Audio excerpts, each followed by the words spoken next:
plan to execute for the year 2023. But of course, every day is an opportunity. It grants you an opportunity. The most important thing is actually for you to have life, to go pursue what you need, what you really need to pursue out there, and of course get that income. But of course, very good for your personal growth and development. Very, very, very interesting. Quite lots of events happening on into the world of business. But of course, as an entrepreneur, it's always very important for you to see how do you really analyze these events, and you come out with something. You come out with a concept that can actually help you to run your business for the next years, for the next generations. It's very important to see how you can put these factors together. But of course, above all, making sure that you are with the right people.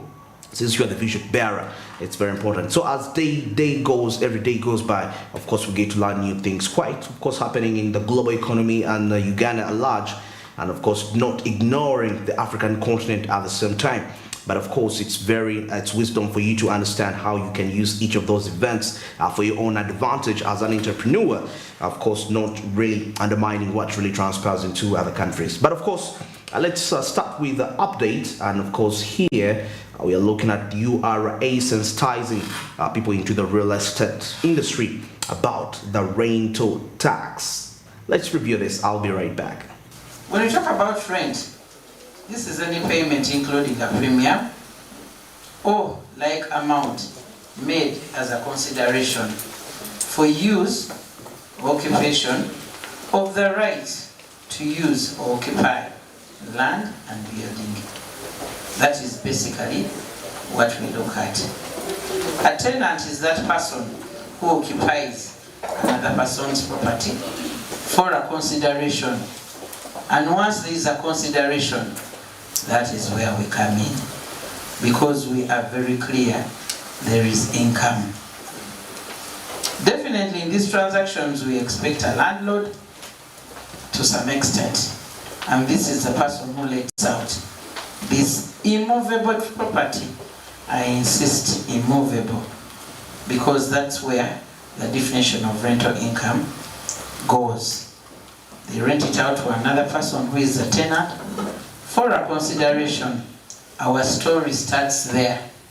That is where we start, because we need to ascertain which income is coming out and from what. So at the end of the day, when the two agree, what is paid to the landlord is the rental income. And in the event that this income is not exempted, that is why we come in and request you to give us a penny from that income. It's a total amount of rent that you derive from letting out immovable property within Uganda, that's land and building.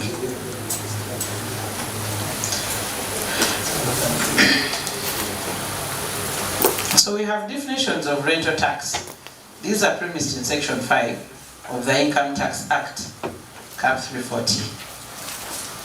It is clear, very clear there, that subject to and in accordance with this act, a tax shall be charged for each year of income. That is why I demand a return each year, provisionally when the year is moving, and at the end of the year, that's the final return. And this is imposed on every person who has rental income for the year of income. When I talk about a person, I am looking at an individual and a non-individual in this respect. We have a number of players in this sector. We have those that are landlords, those that are players in the sector, those that sell and buy.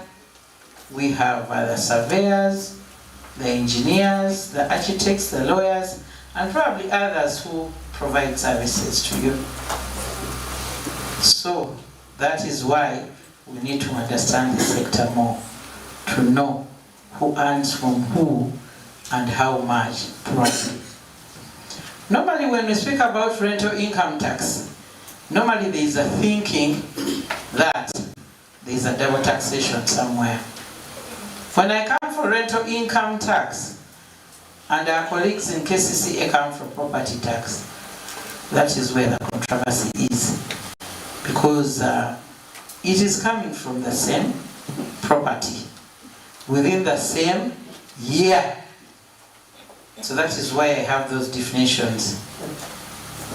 Rental income tax is paid to URA, whereas property tax is paid to local government. And in this case, in Kampala, it's KCCA. Outside Kampala, divisions and municipal councils. Rental income tax is only paid when a person is letting out immovable property to another person and is earning from it, because you could let out and somebody doesn't pay. But when we have proof that you received income, that is when we expect the tax.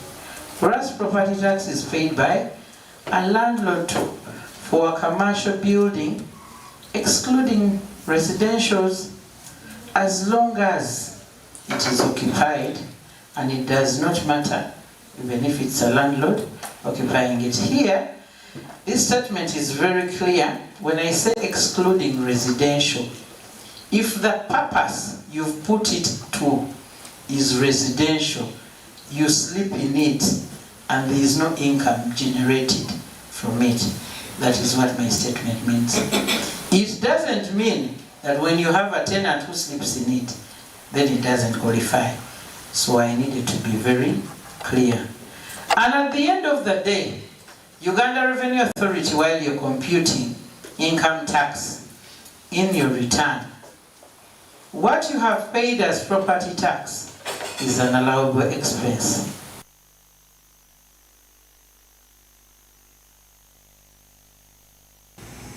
Well, very interesting insight right there regarding trying to understand the rental and property tax, the differences that are right there. So the Uganda Revenue Authority was holding a sensitization session just right there to the people into the real estate industry. The stakeholders are right there to see how they can really execute it very, very perfect. But of course, the highlight which I really clicked here was the fact that trying to put out the difference between the property tax and the rental tax, and of course realize that the rental tax goes straight to the Uganda Revenue Authority and the property tax goes to the local government. So that is something that you need to understand as a stakeholder right there after this particular sensitization campaign. It's exactly 18 minutes past 7 a.m. And of course, in a very short time, we shall be heading straight to the traffic updates with Joram Paul Sonko to see how the traffic atmosphere is like.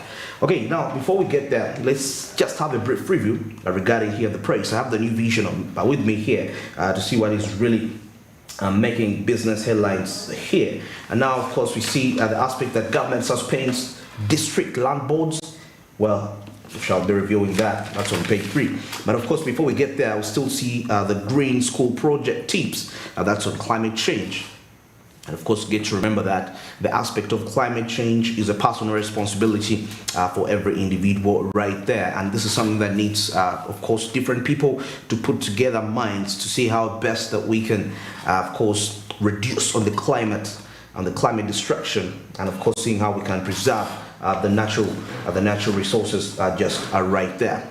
Okay, now still further, we still see a minister suspends all district land boards, as the Land State Minister Dr. Sam Mayanja has directed that all district land boards be suspended for their failure to submit mandatory, that is, annual reports on land transactions that is in their areas. Well, that is something really for you to check out there. Now that comes back to the place of accountability as something which is very important. Okay, now still we see here something to do with the farmers to be spoiled for choice at Harvest Money Expo. Well, of course, this is the biggest opportunity for Uganda's economy that is to grow, through that's agriculture, which relies on superior technology. And of course, looking at the mechanization of the technology just right there. Okay, at this particular time, we're going to be joined by Joram Paul Sonko to give us the traffic atmosphere just like there at the Fairway Traffic Light Junction. Good morning, Joram. All right, good morning and many thanks, Barija Andrew. We are live. Smart means business, and it's the traffic updates this morning. Good morning, good day, good morning to our dear viewers, and a happy new month of 2022. Did wake up early today morning, and of course, as I was actually hitting to work, as early in the morning was listening to Flowers by Miley Cyrus. What a good song that would be. But anyway, besides that, for the business community, it's a day when you get to realize, it being a Thursday and the second day of the month, there are lots of things and activations happening on a day like this one. Pretty much a time for you to realize on a clock tower, or when you look back to some of the areas within Kampala and those that are actually leaking to the CBD, it is always tight in the morning as early as 7 o'clock. It is now 22 past 7 o'clock in the morning, and where we are standing right now is we're around the Fairway traffic lights, Fairway Hotel traffic lights. That is close to the Roswell Women and Children Hospital here. And if you can definitely look behind me, that is from the John Babinha Avenue. Vehicles that are actually using that same route heading to town, or those who are actually heading up front to Nakasero. Basically, you can get to realize that most of them have already hit the road. Not too busy for the morning, if I'm to put it in that way, not too busy for the morning. So it would be a better route for you to use if you're just waking up today.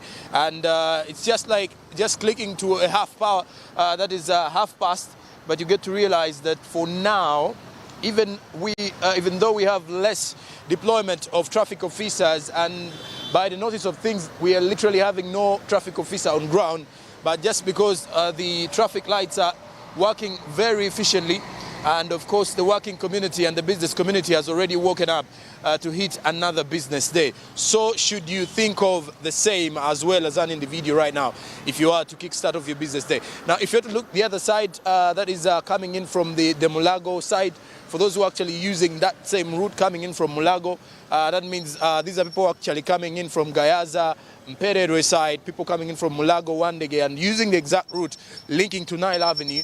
You get to realize that it is not that busy for the morning. So it can still be a better option for you to use as you're heading to your different workplaces. And if you have to look at the route heading to Fairway Hotel, Nakasero, that is the Sezibwa Road, it is as well not so busy. It does look so empty, by the way. The streets do look empty for the morning at this particular time for a Thursday. Normally, one can actually attribute it to the fact that it's still Thursday, and it can still be more exciting to be busy later on in the day. But as of now, not too busy. So if you're still at home right now and still thinking of which routes to use, and you're pretty much connecting to one of these particular areas, you can then choose one of the routes. That is one that is actually conniving to the Nile Avenue, and that means you're coming in from the Mulago ends, the traffic flow moving on swiftly, the vehicles. Now, if I'm to take you back to John Bahimba Avenue, you can get to realize that it is actually the most busiest this morning, with the fact that maybe lots of people who are coming in from there are always hitting the road to race it down to their different workplaces, and that is exactly what you can definitely see at this particular morning. But well, for anyone who is actually in the situation, you can easily see that the traffic lights are efficiently working, and of course the border riders. One of the other observations that you can definitely see right now is that border being one of the easiest and most reliable means of transport, they have normalized having reflector jackets on and having their helmets on. But also, since it's a new month, you get to realize that it is time for you to get back and at least know that the weekend is actually coming closer. But nevertheless, waking up in the morning should be a priority if you want to hit this traffic jam that is highly expected to pick up at around 8:30 to 10 a.m. in the morning. But as of now, you can easily see that the vehicle is actually moving on swiftly. You can easily see whether there is any tension whatsoever with any delay. So you may not face any delay if you're actually using one of these routes. If you're coming in from the John Bahimba Avenue, Babinha Avenue, yes, if I'm to get it right once again, Babinha Avenue, and then stretching over to the Sezibwa route for those who are actually heading to Nakasero. And ideally, the traffic lights making it very possible for the users here to at least move in swiftly, and it's a business day. That is when you get to realize that, at least for a matter of fact, there are some of the days that you get to wake up in the morning, try your luck, try to see how best you kickstart off the day and then stretch yourself into the city, but looking out for avenues that will definitely give you a better view. But also, if I'm to take you back now to the route that is actually heading to Nile Avenue this morning, and that is for the vehicles that are actually standing at the front foot of Roswell Women's and Children's Hospital, you get to realize that it's not too busy for the morning as we speak now, because not so many vehicles are on the road. One can ideally say because it's a Thursday, not so busy for the day, but still, it is any business day. That means someone is supposed to be early, someone is supposed to wake up quite early, wake up in the morning, try to make some good money at the end of it all. Make some good money for yourself, try to see how the business day would be working out for you, and of course it's a working day. But what you get to realize, it's now most of the routes are now picking up with the number of vehicles that are actually coming in and conniving or connecting to the different conjunctions, to the different junctions here around the Fairway traffic lights, and of course around Roswell Children and Women's Hospital.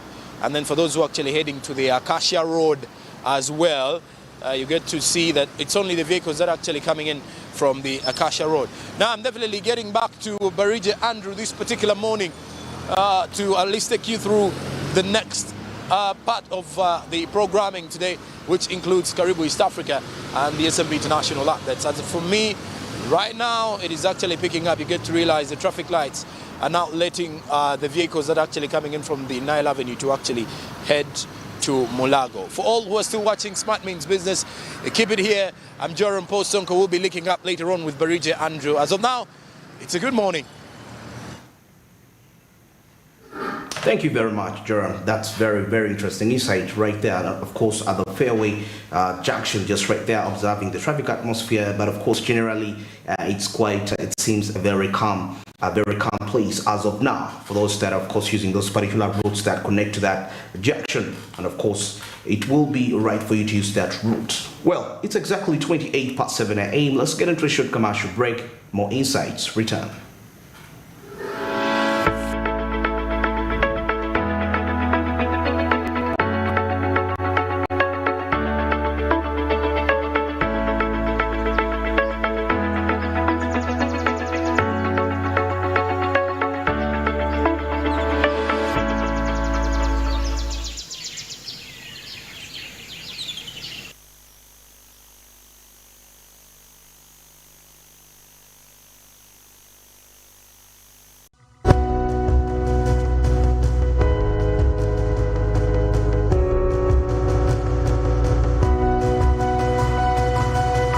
Smart24, driving business.